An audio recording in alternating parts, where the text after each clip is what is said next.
I'm live. I'm live. It's alive. It's alive.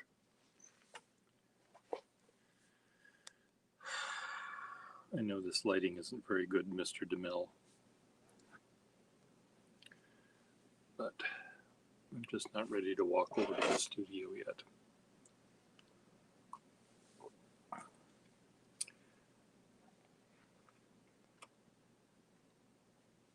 Am I wearing a Burberry shirt? I might, in fact, be. This is a shirt that I got from a friend who downsized or upsized. I don't know what he did, but I'm a little tight for me, so I need to downsize for this shirt to fit. The COVIDian era will be known for, a couple people dying here and there and because of this hoax or whatever. But it'll be known for people's sudden disinterest in fashion and bathing, hygiene, because we don't care who sees us anymore, because some people do, I guess. But when you sit around in the house all day, you needn't wear a shirt that's ironed or even buttoned up the right way, or even a shirt. Why put on a shirt in the first place?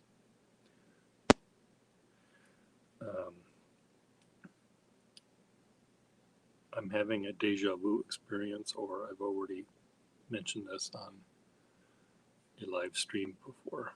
There's something about it that seems familiar. But all the days blend into one.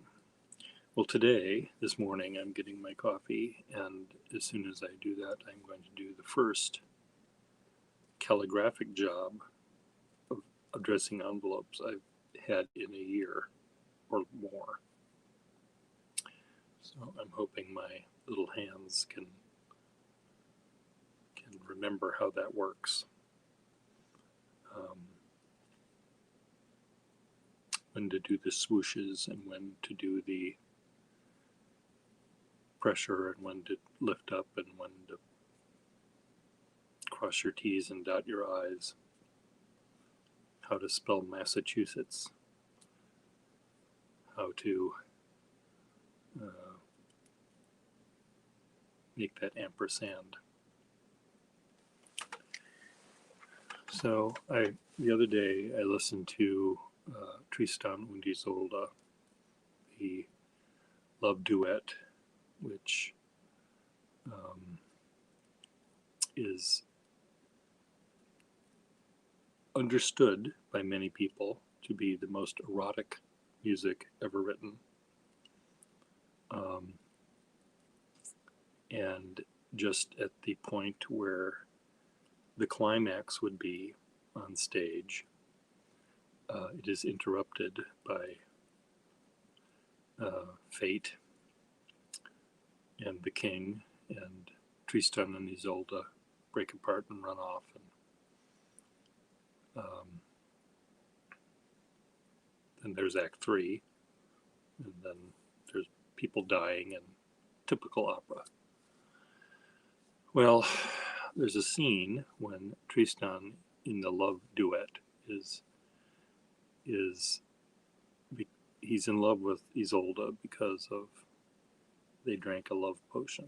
This is an opera after all, and before that it was a Arthurian era legend, so of course there's a love potion.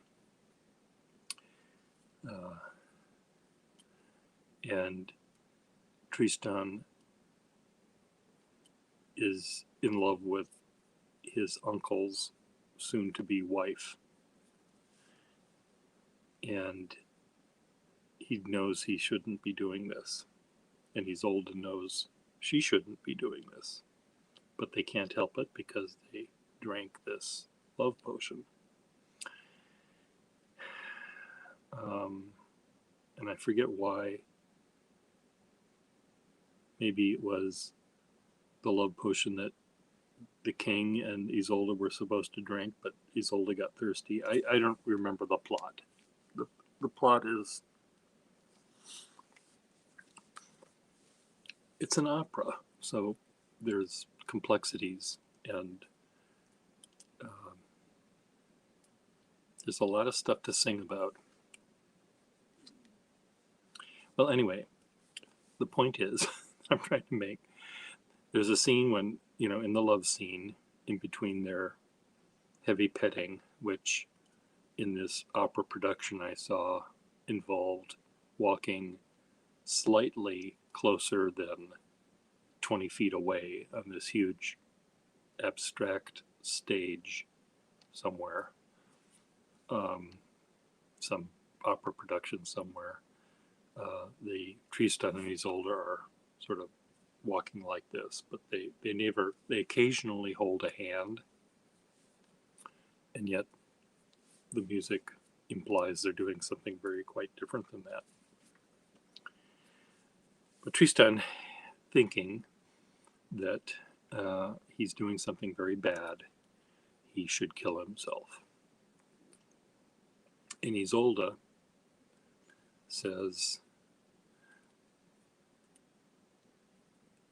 if Tristan dies, there will be no more Tristan and Isolde. And she sings about the little Wortlein, the sweet word and, the süße Wortlein und. What's going to happen to it? What's going to happen to the word and? And in creating wedding invitations, I ask clients and other wedding professionals, what's the most important word in a wedding invitation? And it's the word and. There's a name and a name. And there's a little thing in between that says and. The ones that say to, that's old-fashioned. When the father and mother, mainly the father and mother of the bride, give the bride to the new owner, that's just obscene. Mr. and Mrs. John Smith announced the pleasure of their wedding of their daughter, Mary Jane, to Captain John Smith, son of blah, blah, blah. No. And is the word that's to be used. Mr. and Mrs. John Smith invite you to the wedding of their daughter, Jane Doe, and Sam Smith. And is the word to use, not to. And is the most important word because it does link these two nouns, proper nouns, together, becoming this one union. Oh, look at me, I'm being romantic, a sentimentalist. But anyway, I also like using an ampersand when it comes to writing an invitation, envelopes. Why? Just because it's a little symbol, it's not a word.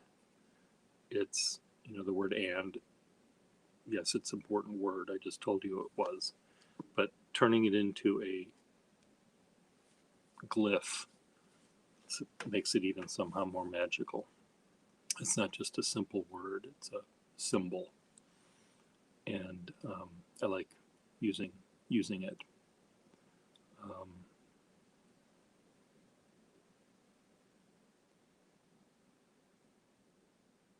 So use it wisely, that ampersand. It means a lot more than you think. No, it's fun. So got that to do, which means I have to clear a desk, which means I have to figure out where I'm going to put the stuff that's on my desk. But I need more coffee in me to do that.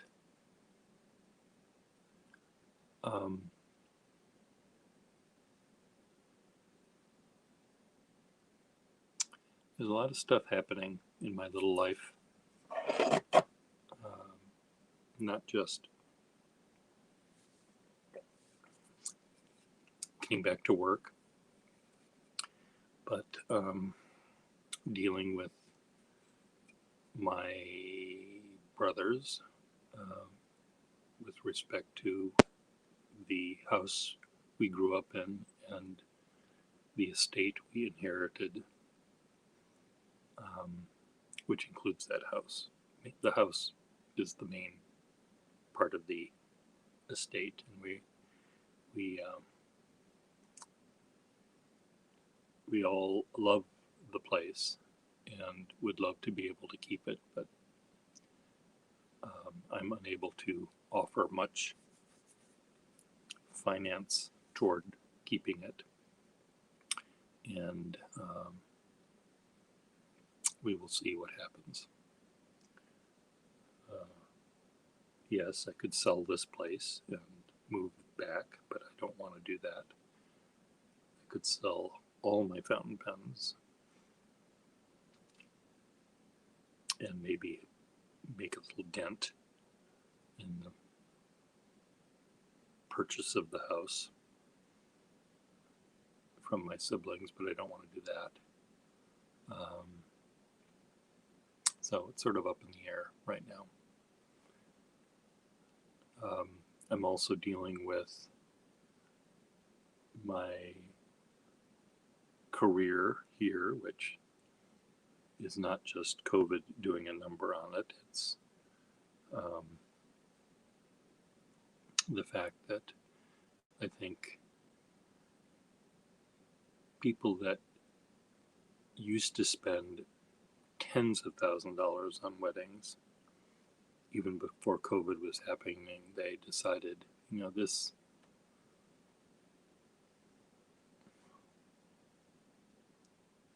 isn't where we want to spend the money. Let's save some of that money and put it down toward a house that we'd live in or something.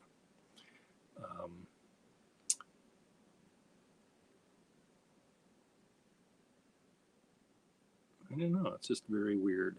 There's construction happening all around me, and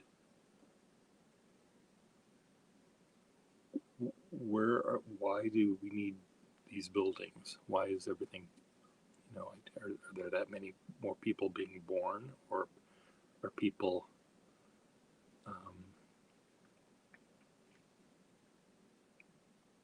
just want to throw away the old thing and have something new? I don't understand it.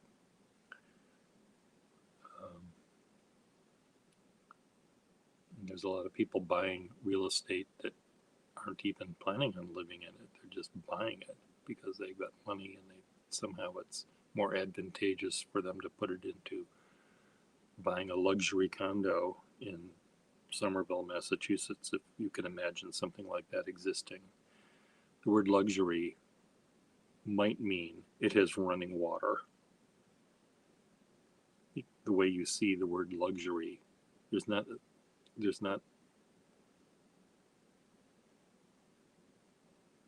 point out anything luxurious about this property. There's no doorman with brass buttons saying hello, sir, to you when you get out of your Duesenberg. No, that's not there. There's no marble grand staircase. There's no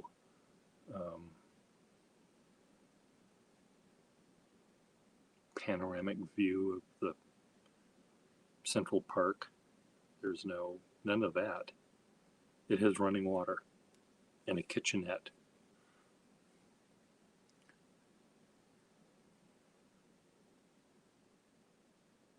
So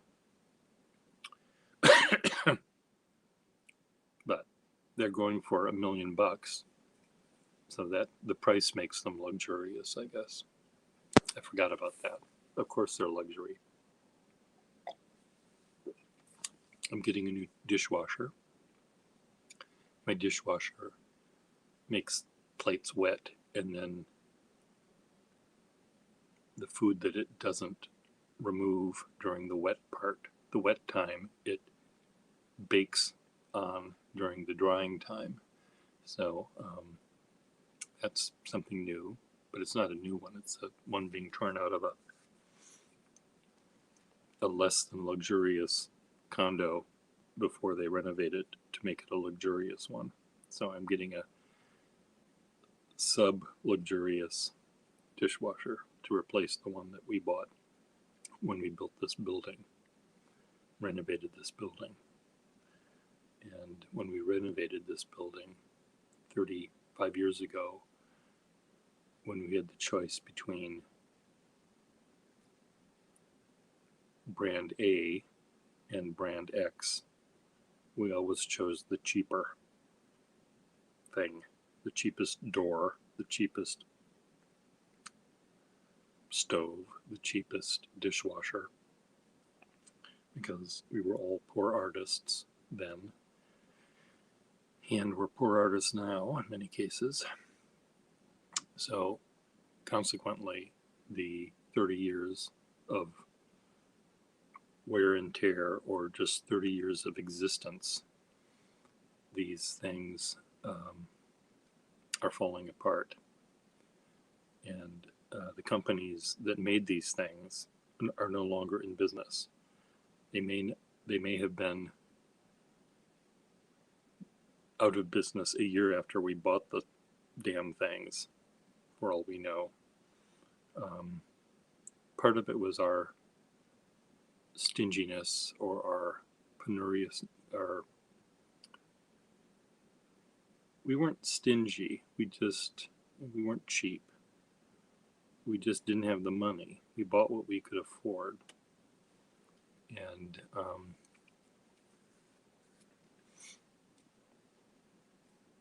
we were poor. That's it. Hey, Kesh. I am up earlier. Thank you for coming in yesterday. I'm sorry I didn't invite you in, even though you had your camera on. What I was doing yesterday, Kesh, was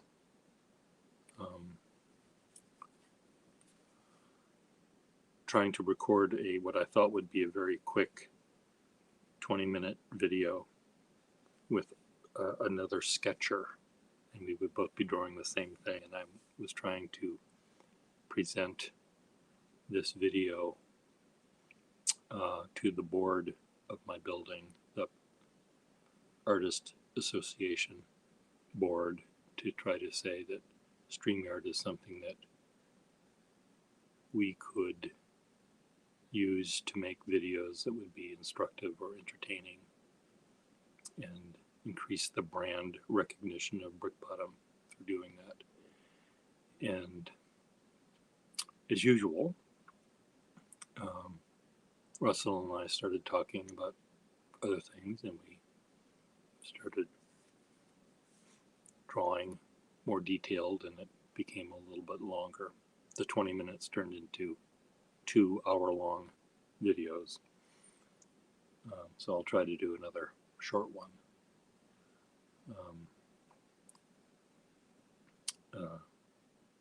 With a couple of other artists to give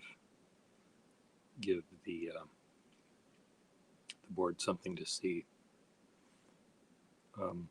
I am doing a video tomorrow night with a writer who's a fountain pen user, and he posted an image on Instagram of his pencil marking in his books he reads, and underlines words and writes little notes in the margins of the book. And he says he uses pencils and highlighters for that. I understand pencils. I've never quite understood highlighters. I will talk to him about that. But he did show a picture of him sharpening a pencil with a little handheld pencil sharpener and describing the pleasure of that. So he and I will do a video describing the pleasure of sharpening a pencil. That'll be right up there, I'm sure, on the top of your list of things to do. Yes, you and I would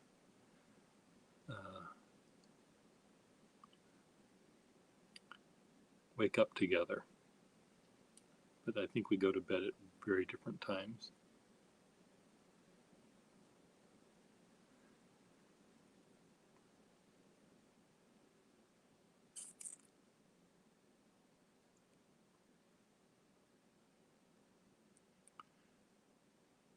So yesterday, Russell and I drew our renditions of the Jabberwock, which is a fanciful, fictitious monster sort of thing from Alice in Wonderland. And the poem has lots of nonsensical words that sound kind of like they would make sense, and in your mind you kind of think of, you sort of plug this word that didn't exist before into, between two other words, like the word frabjous day. Oh, fraptious day. And frabjous day is, and it's sort of like fabulous or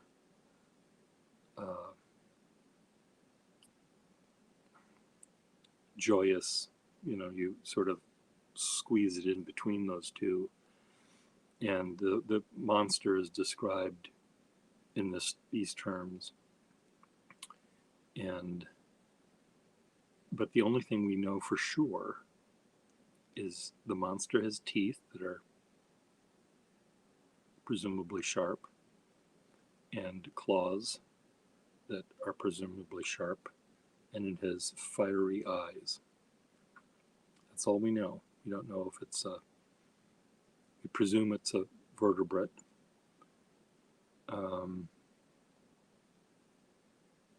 But maybe not. Who knows? Maybe it's this big worm. Pandu. Pindu. You're smelling fresh bacon. So, anyway, we had a fun time drawing it. He turned his into this sort of transformer house-like creature with spidery legs, but the head and sort of body of the creature was a house, a building. So Russell's mind was all over the place with that one. And I drew mine as this little furry Tasmanian devil-like creature with a big mouth with sharp teeth and claws and fiery eyes. It was a nice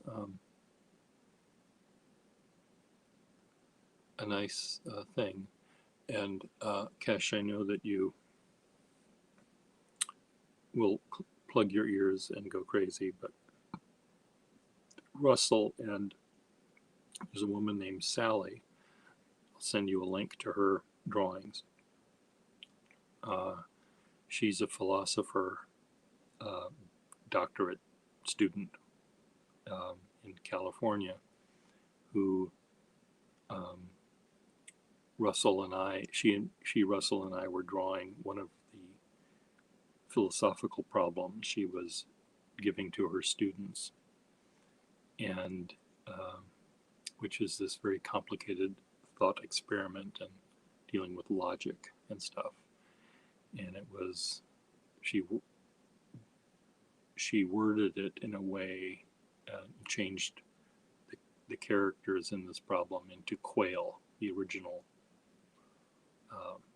problem had children in it, human children, but she changed it into quails. So Russell and Sally and I were drawing quails, trying to illustrate this problem, this logic problem about quails that had mud on their foreheads.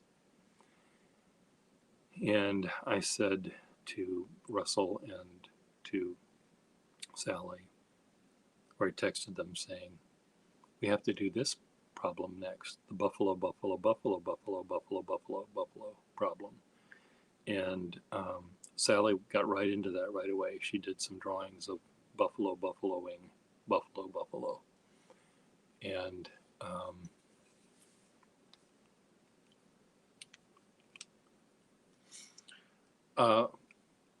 you know, Pandu, I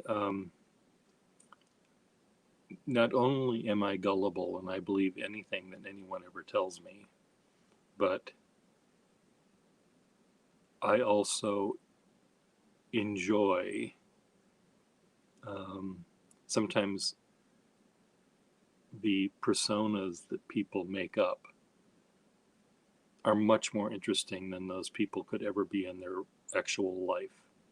So your Pendu Munda, you might be, in fact, John Smith sitting in your basement in Iowa with 4 days worth of beard on your face and eating ice cream out of a gallon tub jar. For all I know, that's what you are. But your character of taxi driver in Alaska is much more interesting. So I believe even if that you're not who you say you are, you're presenting a much more interesting person. I think it's interesting. Now, there are people that follow me that are not who they say they are. And I know they're not who they say they are. There are people on Instagram who clearly are not who they say they are. They are not these big, buxom women with boobs just straining, fake boobs, I might add, straining to get out of their the sexiest swimsuit that has ever been invented. And they say hello to me and talk about how they are misunderstood and they want to be loved. They're only interested in a loving, caring relationship. And they are almost always from Texas or but they don't speak English. But anyway, so there's a lot of fake people. I know Kesh is who he says he is because I've seen him on YouTube. I've seen him move his mouth. I've seen him in. He says he's a musician and he plays the piano and sings, and I see his mouth moving. It's not a. It's so I know that he's real. But the woman with the big boobs, when I say take a picture of your yard, I'd love to see you. Sound like you live in a lovely town. Go to the window and take a picture. Well, I can't. Why? Because I don't have any windows. Oh, you live in a house that doesn't have any windows. Oh, this particular woman wanted me to give her money for her rent. And I said, well, how much is your rent? It's $10,000 a month. And I said, you pay $10,000 a month for a house that doesn't have windows? So, well, yes, he could be an international spy. I mean, again, what you present, Pendu, or what Kesh presents, or what I present, may be entirely wrong. And it's perfectly fine that you are. Well, he knows that he's there, that he's fucking reading all of that. So anyway, Kesh is the one that's more skeptical online here in my room. I take people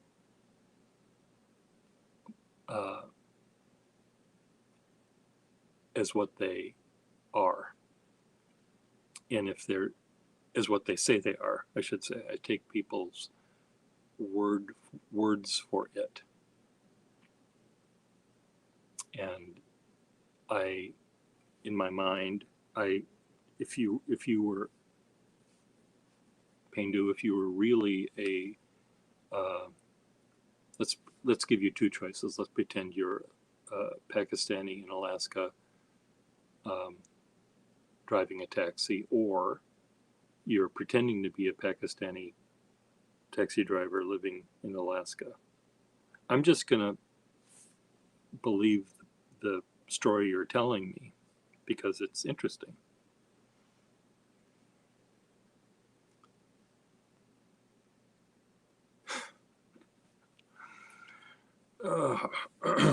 So anyway, Kesh is the one that is less.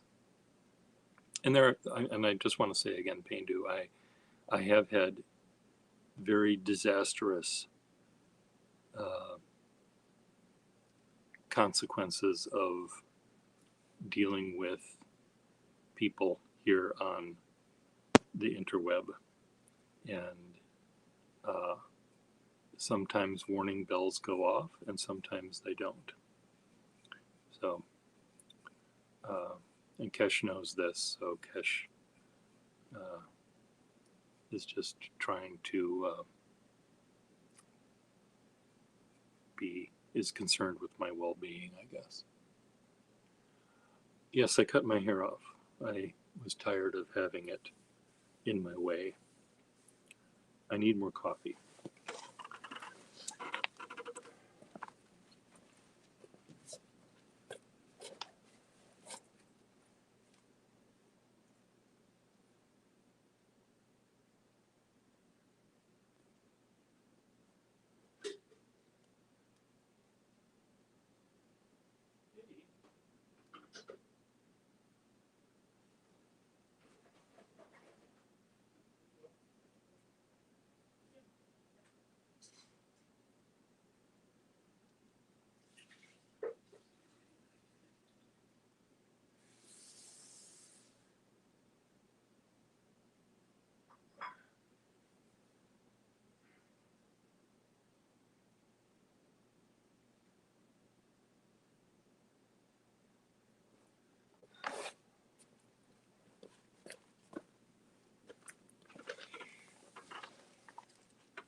I have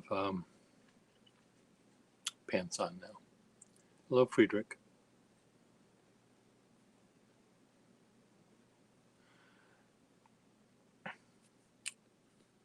No, I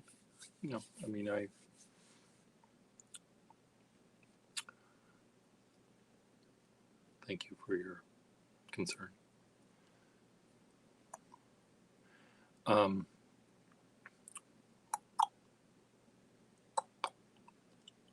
Anyway, the internet is an interesting thing, and the things people say and how they present themselves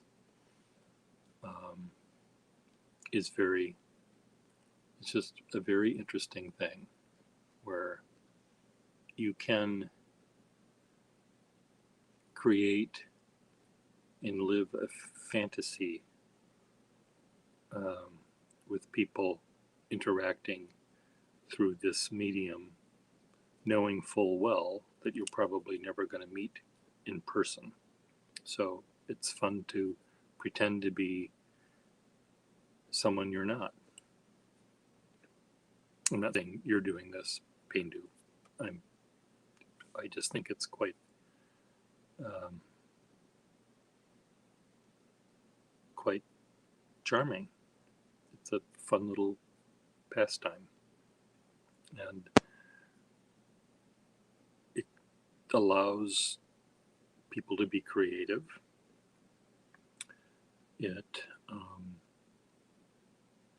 they're often, of course, more they can be much more interesting in their imagination and what they pretend to be than they are in real life.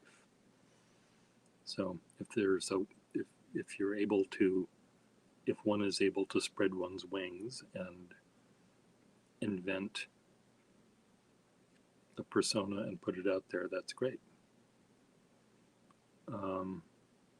The problems lie in if you are presenting yourself in a certain way and someone ends up believing you something that isn't true, and they change their life to fit this belief, then then they're being harmed, I think, and they may end up, when the truth is understood or known, they may lose faith in themselves and in humanity and slit their throats. You can be the next king of Thailand. I don't know anyone from Alaska. I mean, I know that there's the former governor, was that what she was? Ms. Palin, who could see Russia from her house. She's from Alaska, and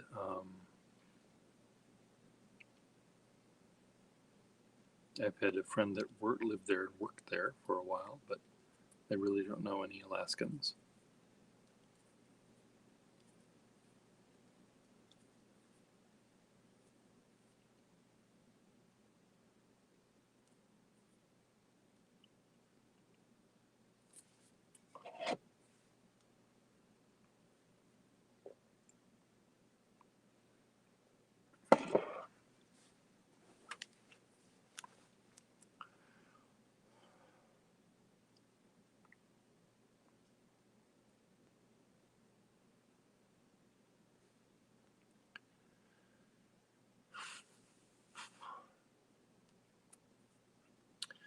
So Russell and I yesterday drew the Jabberwock, and I'm going to turn it into a little movie.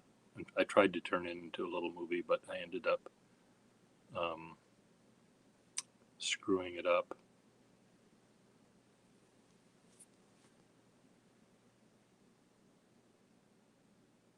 You can't see it because of the way the lighting works, but I'll work on it some more and come up with a little minute-long movie.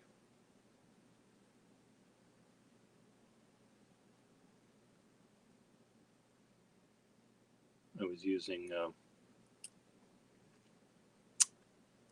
really just one fountain pen. I was planning on using two different ones, and I ended up just drawing with one and ink wash, and it was kind of neat. Jabberwocky puppet for Halloween times. No, suggest that to him. He his Jabberwock was quite. If you look at the second Jabberwock thing on my live stream, you'll see what he came up with, which was this building with spider legs and sharp teeth and claws and a ponytail.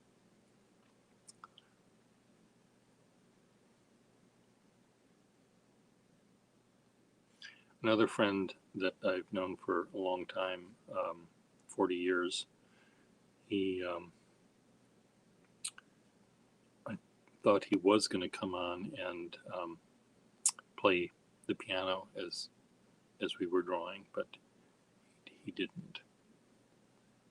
But maybe he will next time. Maybe Cashew can do that next time. Again, it was. I wish that there was a way to have people who don't want the camera on but want to talk to be part of the thing without their presence taking up the screen as it does here. Just because when Russell and I were drawing, I really wanted the two drawers to be visible easily and large. But it would have been fun to have other voices in there. But they take up room, those voices. So maybe there's a way to do it by pressing some buttons here. So who's in the room? Frederick, you're still here. Paindu, are you here? And Kesh, are you here? Raise your hands. Let me count you.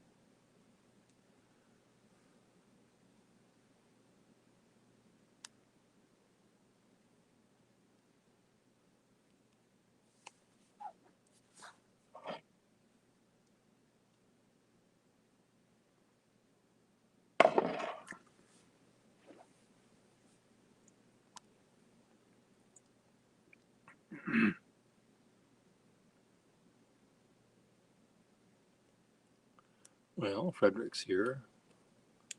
Friedrich.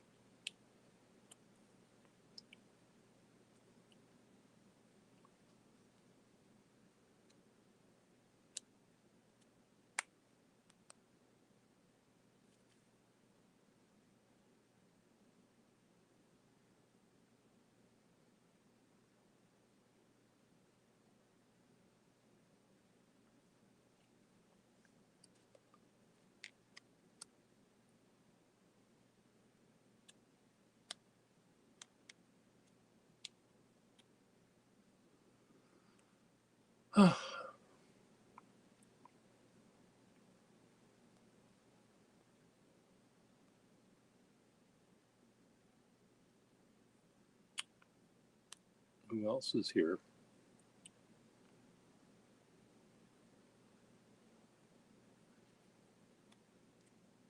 I hope I didn't offend Schiavello yesterday when I said very loudly and meanly that I'm not going to invite him in the room. I was trying to save his vocal cords. I suppose I could have said it more sweetly, but I think for his vocal cords' sake,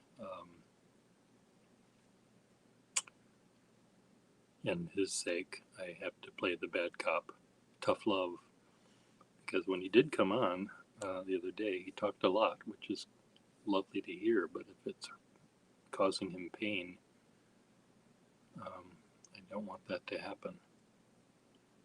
As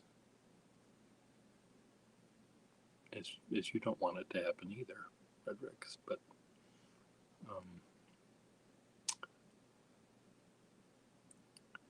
he needs to sleep and he needs to rest his voice.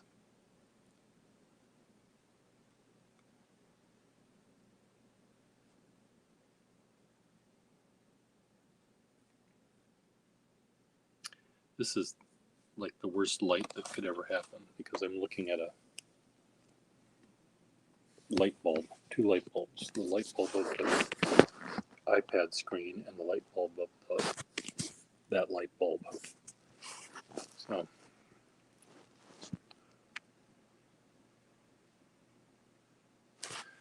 well, I mean, he's a very fast typist, and he's very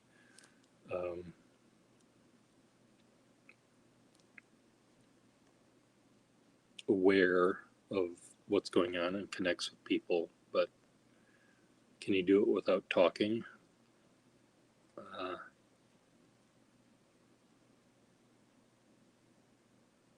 It's hard to do it without talking, I think. So I just don't want him to hurt himself more than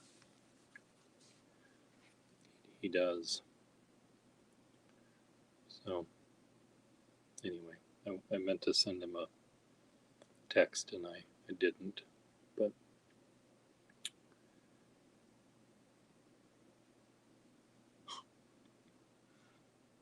yeah, I suppose that's true. Well, I'm going to go. I have to do a calligraphic job today.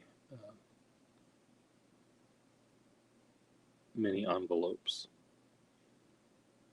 And another job that I have to do, doing certificates. 4 certificates only, but there are 3 different kinds of certificates I have to do, and they're all done on different. The guy sent me a picture of them, and they all are different paper, and the paper looks like it's kind of shitty paper, and I'm just afraid my ink is going to bleed on it. So I may suggest that I scan the things in and print them out on paper that I know won't bleed. So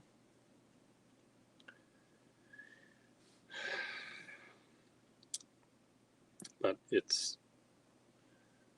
very scary to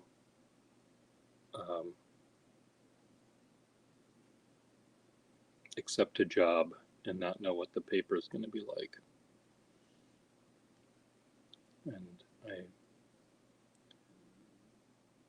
just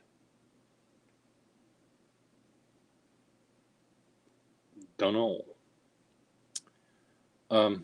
Anyway, I'm going to sign off and I will go get my desk in order. So I'll see you later, and I'll start. If you could remind me in a text or something what's in your little pile of pens that you want me to make. I know I have it somewhere, but I just have to start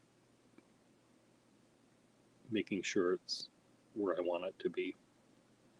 I have way too many piles of pens around, and I don't want to get them even more mixed up than they are. So, you be good. Bye.